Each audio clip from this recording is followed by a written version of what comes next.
Algebra 2, Lesson 79, Understanding Piecewise Functions. How many of you have ever heard of a piecewise function? Nobody. Nobody in here has heard of a piecewise function. This is not actually a bad lesson to cover.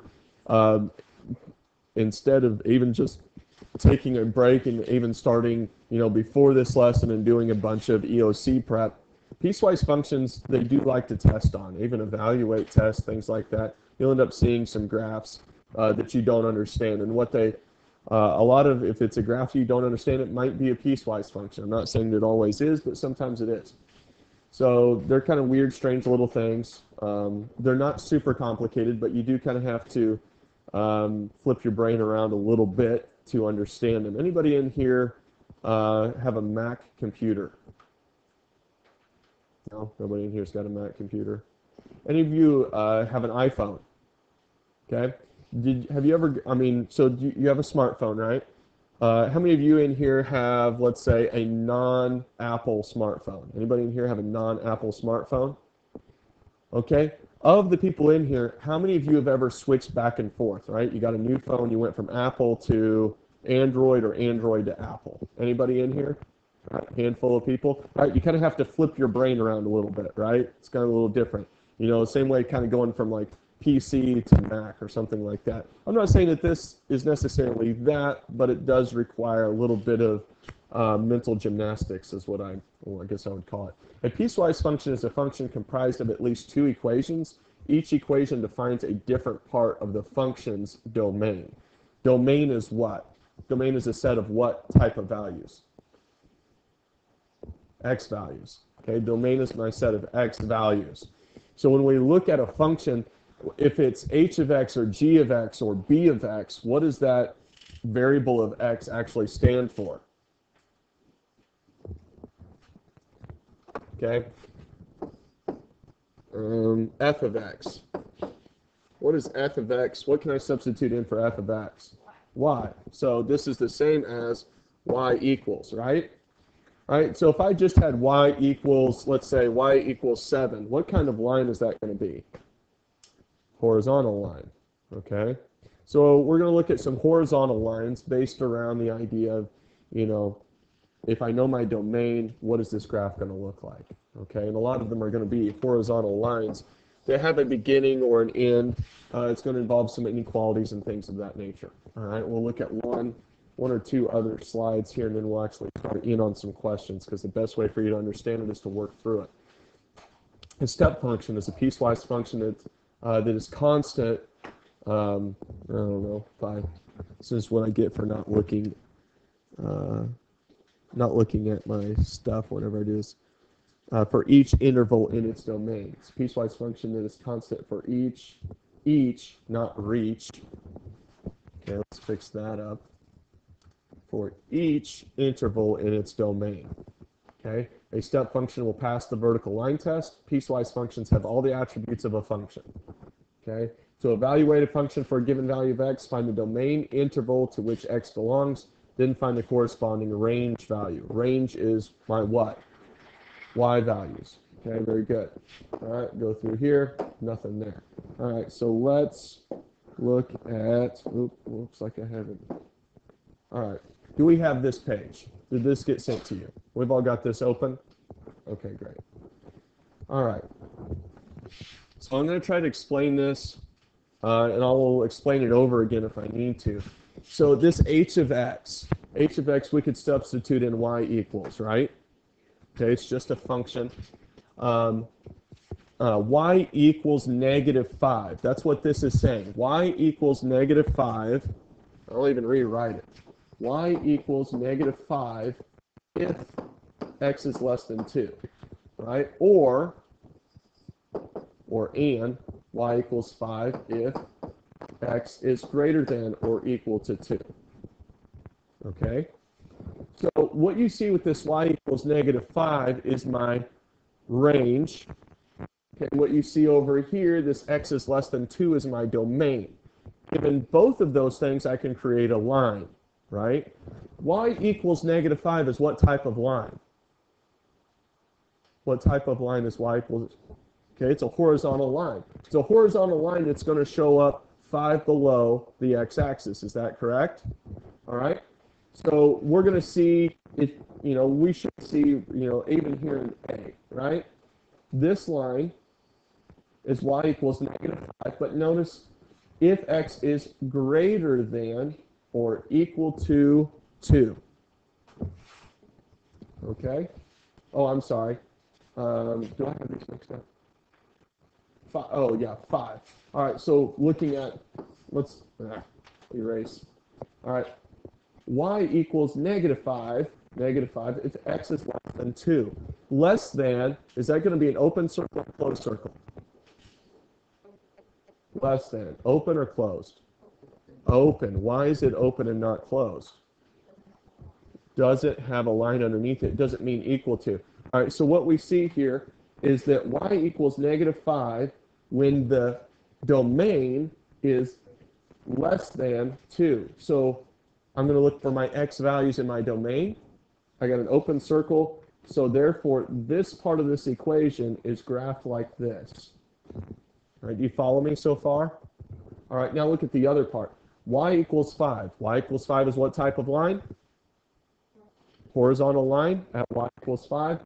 And where x is greater than or equal to 2. All right, so that should be a closed circle. And it's greater than or equal to 2, so it's going to go from 2 to the right. All right, and you'll notice this is a closed circle and this is open.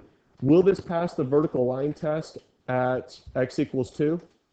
Yes, it will, because it does not, does go through here, but because it doesn't come through here, then those 2 points don't actually touch, so it does pass the vertical line test. So my function isn't in 2 places. Does that make sense? All right, so all the properties of a function still apply here. A is my answer. Do we understand how that works? Somewhat? Okay. Now, we could go through here, and look at all these other graphs, and we could see why they're not correct. In fact, let's come over here to, let's say, C. All right, this is a function, but what they've done is they've got it mixed around between my domain and my range, right? They're using 5, and they're using 5 for my x over here. So really, this is x is, let's see, what would we say? Greater than or equal to 5. Right down here, I've got x is less than 5. Right, that's what they're messing up there. Okay, so what they end up saying is, y equals 2 and y equals -2, that type of thing. Okay, I don't know, I might have got those flipped up. So they're getting their domain and their range swapped. Okay, that's why C is wrong. Let's go on to another question.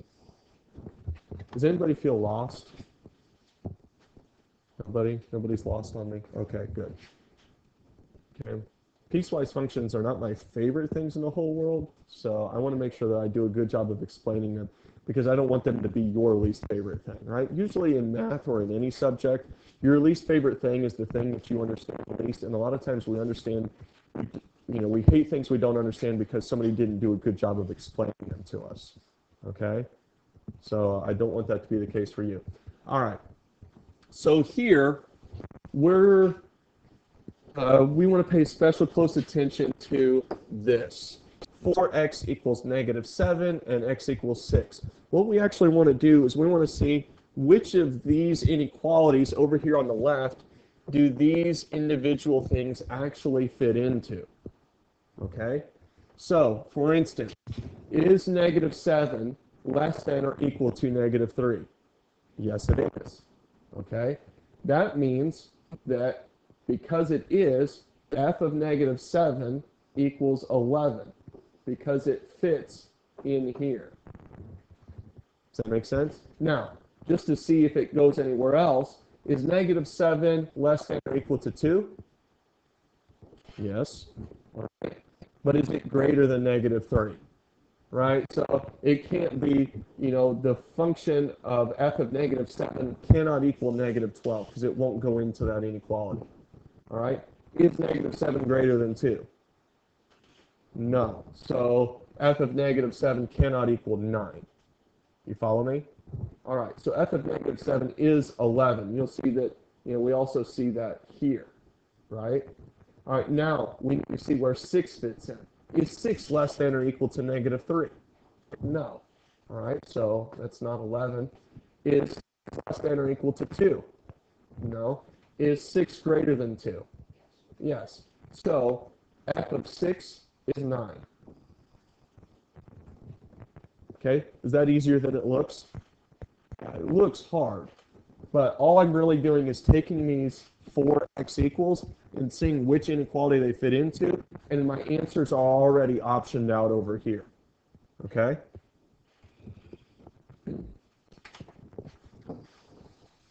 All right. We're ready for another one, I hope. All right. This one, we want to be careful with, right? There's a lot of reading involved in here, and I want to make sure that you understand what they're saying with each part of this.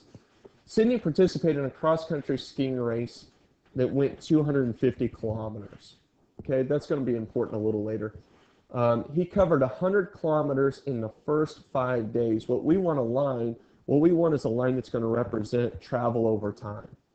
Okay? So as I look out over here, what I'm going to do is I'm actually going to show you which graph is correct so that we can follow that, right? Rather than, hey, try to figure it out. I'm going to show you which graph is correct. Graph A is our correct graph, okay? But the question you should ask yourself is, how do I know, right? How do I come to that conclusion on my own?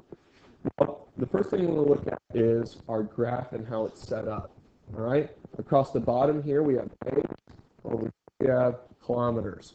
All right, in the first 5 days, he traveled 100 kilometers, right? So I should be able to look here at 5 days and come across here to 100 kilometers. Does that make sense?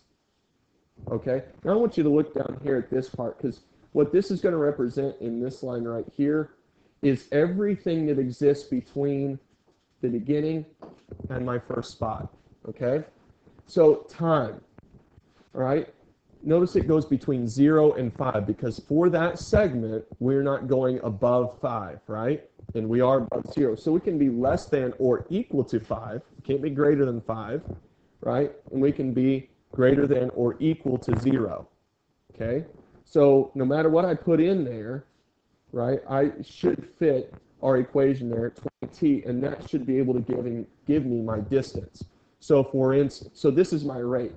My rate is however many days I've gone times 20, because 5 times 20 is 100, right? So essentially what they're saying is, okay, he's going 20 kilometers per day on average. You with me? All right, so if I wanted to know where he was going to be at on day 3, right, he should be at 60 kilometers, correct? So the part is the easiest part, right? I lose anybody there. Okay, the first part's easy. Due to a storm, he only covered 70 kilometers in the next week. Now, what you have to keep in mind is that we're going to pick up from that 5 and go on a week. A week is how many days? 7. So in our next section here, we have to be greater than 5, right? Because we ended at 5. Anything else going forward, it has to be greater than 5. Even if it's 5.1, it is not equal to 5. We're talking about a whole separate segment of the race at rate. And we're less than or equal to 12. Okay? Now, if he covers 70 kilometers in there, how far has he gone at the end of 12 days? What math am I doing? 100 plus 70, right? What's 100 plus 70? 170. So what I should see is I should see at the end of 12 days down here a little less than 175.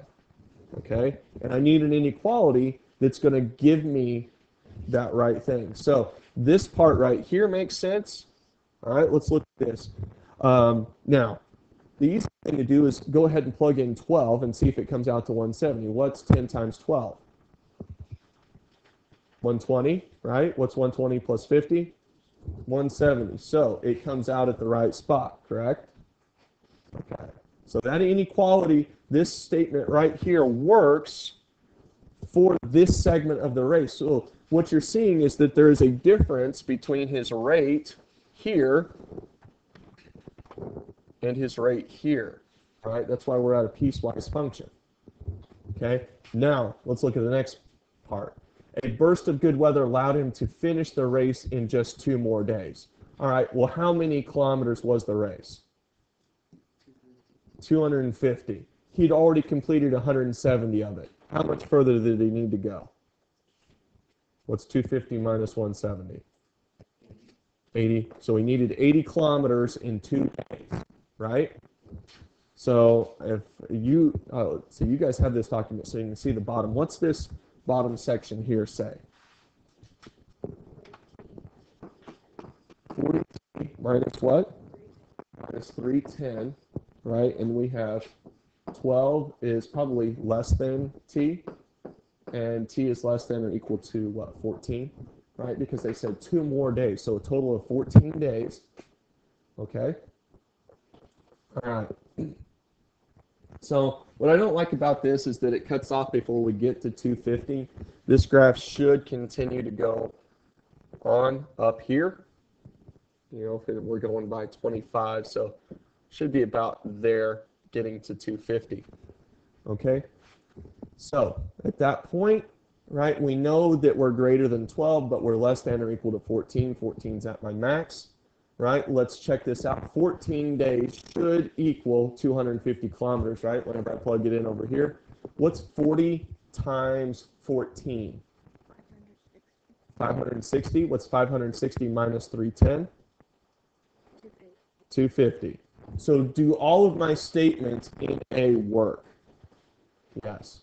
All right. So we see how our separate segment of our piecewise function graph, we should understand all of that. Does that, I don't know if that helps. Hopefully you understand that. All right. And if we can understand why graph A works, we should be able to kind of look at this and see why some of these others don't work. Like if you look over here at graph C, he gets 5 days in, but notice that his distance actually dropped at day 5. Well, did his distance get less? Would his distance ever get less? Not unless he started going back home, right? That distance should never drop. I don't know if we can look at any others here. You know, and you can look at B, right? So it gives me a distance here, and it starts back over at 0. Well, that's not how that should work, correct? Right? And then over here we see there's a jump, you know, a seeming jump between, you know, here and here. Well, I wouldn't have that either. I can't magically, over no period of time, you know, find myself 10 more kilometers down the road, right? So because of how the question is in terms of a word problem, right, you're going to pick up where you left off from.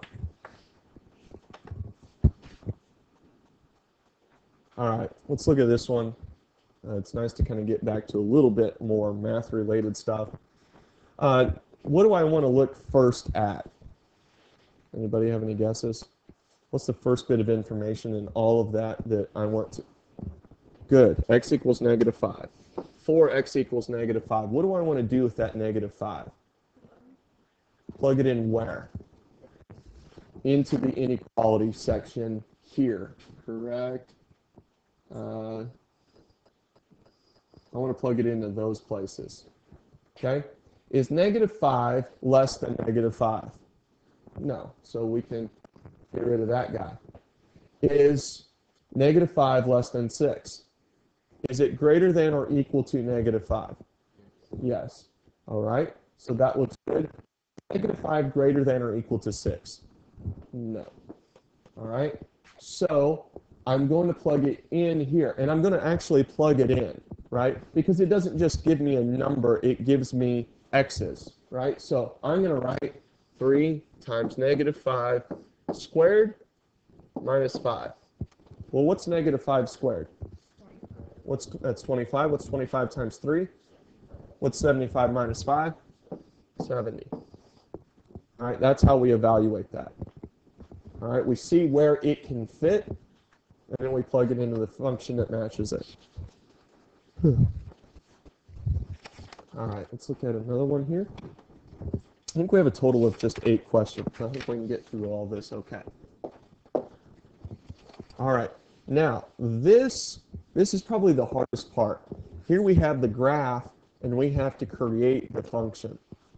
Okay? So it's a lot like question number 1. So we're going to start off with this. Maybe. Okay?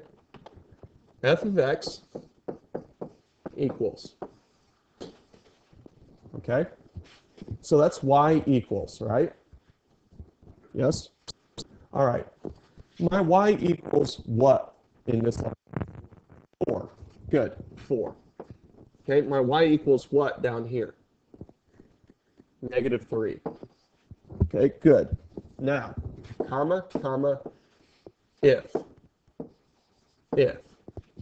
Now we're talking about the domain. Okay? What inequality is this in terms of x? X is what? Less than 2. Does everybody understand that? X is less than 2? No? Did somebody say no? You know. Okay. So imagine this as a number line, right? We've done number line inequalities, right? So what we're saying is that x equals 4. It's up here if x, my domain, is less than 2. Right? So notice we use less than instead of equal to. Right? So it's open and it's less than 2. Okay? All right, does that help? Is that okay? Now let's look down here. If x is what here? Somebody else. I got that one. Greater than or equal to what? 2. Perfect. Is that pretty easy? Okay, now that's a step function, and we could include a lot more steps, right? But they would all work exactly like that. Okay? We start off with our function, right? We go on from there. All right. Let's look at number 6. 6, evaluate the piecewise function for x equals 0 and x equals 4. So the first thing we do, we look at the section here we want to put in. Okay. All right. Is 0 less than 0? No. All right. Let's see. Is 0 less than 4? Is 0 greater than or equal to 0? All right. So what we're going to say is we would get -16. Okay. Now let's look at 4. Is 4 less than 0? No. Is 4 less than 4? No. Is 4 greater than or equal to -4? Yes. So my answers are -16 and -4. Okay, I'll go back over here and make sure. All right. So what we're going to write off here, though, -16 and f of 4 equals -4. I got a lot of phones going off today in classes. Could everybody just, I know probably everybody in here's got a phone, I'm not trying to get anybody in trouble, but could everybody real quick take a look at their phone and turn it off, please? Right now. I'll hit pause. I'm not going to pull everybody out. All right, so that's number 6. Let's come down to number 7, right? A piecewise function for this. Now, what you'll notice here is that it's these end, right? They have a beginning and an end, which means that our inequalities are going to have something on both sides of that x, right? All right, so let's start off. Let's keep it simple. F of x, okay? And let's start off with our values, our y values. Let's start from the top and go down. So let's see, what do I have first? 2, and next? 1 and -4. Does everybody understand how we got 2, 1, and -4? Yes. Okay. All right. Those are the horizontal lines that I have. Now, we'll do comma, comma, comma. If, and if. All right. Now, because they have a beginning and an end, I know that I'm going to have x in the middle of all of this. All right. Let's look at my top one, 2. What is let's start from the right-hand side and go back. Is that going to be less than or equal to? Just less than, because it's open. Less than what? 6. All right, it's going to be greater than. Is it greater than or equal to? Greater than or equal to what? 1. Good. All right, we know we're going to get these across here. It's just a matter of whether or not they'll be an equal to. Let's come down to the next one down at 1. Is it less than or is it less than or equal to? Less than negative 2, right? All right. Greater than or equal to? Greater than or equal to? Greater than or equal to what? Negative 8. All right. Last one. Less than or equal to? Less than what? Less than 1. Okay. Greater than or equal to? Equal to what? Negative 2. All right. We're all good there, right? Yeah, I know. If I get a chance, I'll kill him. The wasp in the window. Just, I don't want to have sentences on the recording of me just randomly saying, yeah, if he gets over to the window, I'm just going to kill him. The wasp is what I meant. Okay. All right. So that was that one. Number 8. Find the indicated values of the function. So for this one, what we actually want to do is we want an answer for A, B, C, and D. All right. The first thing we have to do with this is that we have 2 places. Right? We have to see where things are going to fit. Okay. So we have f of negative 1. Is negative 1 greater than negative 1? No. It is negative 1 less than or equal to negative 1. Yes. So at that point, what I'm doing with negative 1 is I'm plugging it into this function. So we're going to start off with negative 8 plus 7 times negative 1 squared. All right, well, what's negative 1 squared? 1. 7 times 1 is 7. What's negative 8 plus 7? Negative 1. Okay. All right, let's go to B, 0. Is 0 greater than negative 1? Yes. So at that point, we'll do it, but we're wanting 1/3 times 0. What's 1/3 times 0? 0. Okay. All right. So that was that. Let's go to C. Is 1 greater than negative 1? Yes. All right. So we're going to do 1/3 times 1, right? What's that? 1/3. All right, let's come down to negative 1.9. Is negative 1.9 greater than negative 1? No. Is negative 1 less than or equal to negative 1? Yes. All right, so we go to negative 8 plus 7 times negative 1.9 squared. All right, you guys have the calculators. Can anybody tell me what negative 1.9 times negative 1.9 is? 3.61. What's 3.61 times 7? 25.27. All right. Subtract 8 from that. 17.27, right? 17.27. So my answers are here, here, here, and here for those given values. All right. Does that make sense to everybody what we needed to do with that? All right. How many of you feel better about this than you did whenever we first started talking about it? Hopefully a good chunk of us. Hopefully just about everybody. All right. We're going to hit stop right there. Your assignment is A through C, 1 through 15. Due mañana. I think that's Spanish for tomorrow. Is that right? Okay, good. Oh, tomorrow morning? It'll be, it'll work. 10:26, it's still morning.